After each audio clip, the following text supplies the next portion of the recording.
Amid the Israel-Iran conflict, some Pakistani liberals have waged their own war of words over a left-wing activist who conflated the Baloch movement in Pakistan with an Iranian militant group. The anti-Shia separatist group Jes Al Adl called on Baloch militants in Pakistan to join their fight against the Iranian regime. Now, Jaish Al Adl is a Sunni militant separatist group with a stated aim for independence for the Iranian province of Sistan and Pakistan's Balochistan province. It gave a call for an armed fight against the Iranian regime of the Ayatollah on Monday. In their statement, the group called on Baloch population from Pakistan to join in their fight, which was an apparent reference to the militant group Baloch Liberation Army, which is present in Pakistan's restive region of Balochistan. Their statement said, and I quote, "We call on all the people, especially the people of Balochistan as well as the armed forces, to join the ranks of the resistance so that the path to freedom and dignity for all of us is paved." Now, public policy analyst and left-wing activist Ammar Rashid claimed that the BLA had supported India during past conflicts like Operation Sindoor and then went on to suggest a similar foreign connection for Jes Al Adl. Now, Rashid's comments were quickly criticized by other liberals and Baloch activists who said that he was unfairly linking the Baloch movement to foreign agendas and ignoring the real grievances which are faced by the Baloch people in Pakistan. Human rights researcher and Dawn reporter Alifia Sohail responded to Rashid's post by saying that he cannot conflate thousands of tortured, disappeared and mutilated Baloch people just so Mossad can play 4D chess. She targeted Ammar and said that you have intentionally conflated BLA, Baloch rebels and the Baloch nationalist movement in a single tweet as imperialist puppets. You aren't exposing the empire, you are laundering it. It is the same playbook that is used to smear PTM as Afghan proxies, Kashmiris as Pakistani agents, or Palestinians as Iranian puppets. Others too opposed Rashid's view. Rafiullah Kakar, who is a columnist specializing in insurgent movements, called Rashid's framing a very poor take which is rooted in an even weaker understanding of armed groups and movements that are active in Baloch regions on both sides, that is Pakistan and Iran. But why was the Baloch movement in Pakistan, which is not a religion-based movement, linked to a Sunni separatist group that is operating out of Iranian borders? Now here's Jaish Al Adl and its relationship to Balochistan.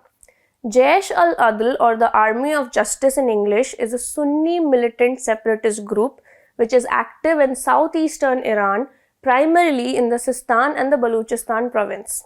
This group advocates for the independence of both Iran's Sistan region and Pakistan's Balochistan province. It has carried out numerous attacks on Iranian security forces and remains a key point of friction between Tehran and Islamabad, with Iranian officials frequently accusing Pakistan of providing sanctuary to the group. Jaish Al Adl is made up of ethnic Baloch fighters who live on both sides of the Iran-Pakistan border. Now, Pakistan claims that the group does not have any organized presence in its territory, but it admits that some militants may be hiding in remote areas of Balochistan, which is the country's largest and most troubled province due to a long-running separatist insurgency. Local nationalists in Balochistan say that they face discrimination and are denied a fair share of the region's resources. Now, Iran and nuclear-armed Pakistan have long viewed each other with suspicion, especially over cross-border militant attacks by these groups. The most serious escalation came in January 2024 last year, when Iran launched missile strikes into Pakistan's Balochistan province, targeting what it claimed were Jaish Al Adl camps. In response, Pakistan struck alleged Baloch Liberation Army and Baloch Liberation Front hideouts inside Iran. This exchange was unprecedented in its intensity and marked a significant deterioration in bilateral trust. But what is the key difference between the two groups?